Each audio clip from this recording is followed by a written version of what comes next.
náà rí motorway bó ṣe busy. M25 aago mẹ́fà ò tí ì lù o, aago mẹ́fà àbọ̀ ò tí ì lù. Ṣẹ̀rí bó ṣe busy pa láàárọ̀ yìí tí gbogbo èèyàn olúkálukú tó ń lọ sí gbogbo ibi tó yẹ kó lọ, ẹni ń jáde lọ láti lọ ṣe kankan. Ṣẹ̀rí gbogbo àwọn tírọ́ọ̀kì tó ń lọ yẹn, oríṣiríṣi delivery, oríṣiríṣi iṣẹ́, oríṣiríṣi opportunity. Ìdí tí bàbá Akíntóyè ṣe ń pariwo pé ká máa polongo, ká máa sọ̀rọ̀, ká máa create awareness.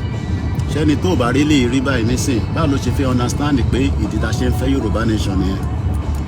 A máa béèrè pé kí ló dé tá ṣe fẹ́ Yorùbá Nation? Ìdí tá ṣe fẹ́ Yorùbá Nation ni pé a fẹ́ Yorùbá economy tó favour gbogbo ọmọ Yorùbá tó ń ṣiṣẹ́, tí gbogbo èèyàn á lè máa ṣe bó ṣe wù wọ́n nínú country náà. Gbogbo ìta fi ń sá káàkiri tá à ń lọ sí ìlú kan, tá à ń jápa, tá a fẹ́ lọ fọbọ́, a fẹ́ lọ nùdí, a fẹ́ lọ ṣe doctor. Gbogbo yẹn ó yẹ ká lè ṣe lórílẹ̀‐èdè tiwa náà. Àmọ́ nígbà tó orílẹ̀‐èdè yẹn ò bá tẹ̀ ní àṣeyọrí kankan tó ń pè Nàìjíríà. Mo ní Nàìjíríà ti kú, kò ń ṣe country. Ìwọ tó bá ṣì ń gbàdúrà fún Nàìjíríà, òun waste time ààrẹ, torí pé àṣeyọrí kankan lè jáde nínú ẹ̀. Koikimedia ló ń pe bíbà yìí.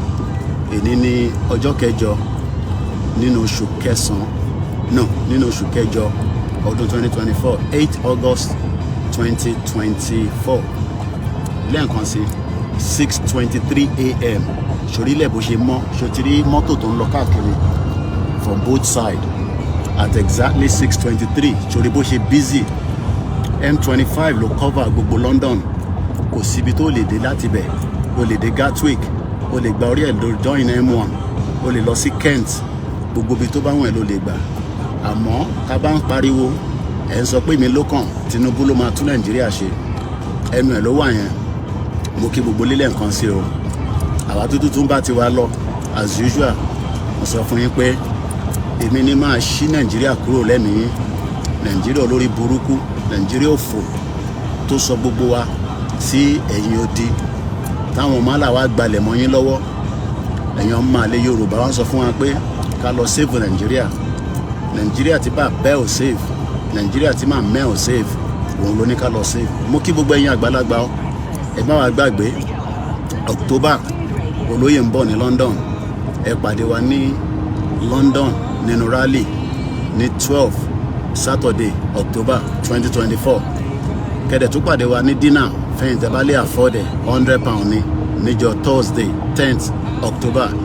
Ẹ tètè book ticket torí pé 150 ticket ní fún dinner yẹn. Mo kí gbogbo lélẹ̀ nǹkan sí o. Odò agbèwà kò ní gbé ọ̀dàlẹ̀. Èmi ló ń pè ní Ọláyọmí Kóìkì, bringing the world closer to your doorstep. And ìrìnjù bẹ́ẹ̀ lọ for now. Mo kí wa o. Bye for now.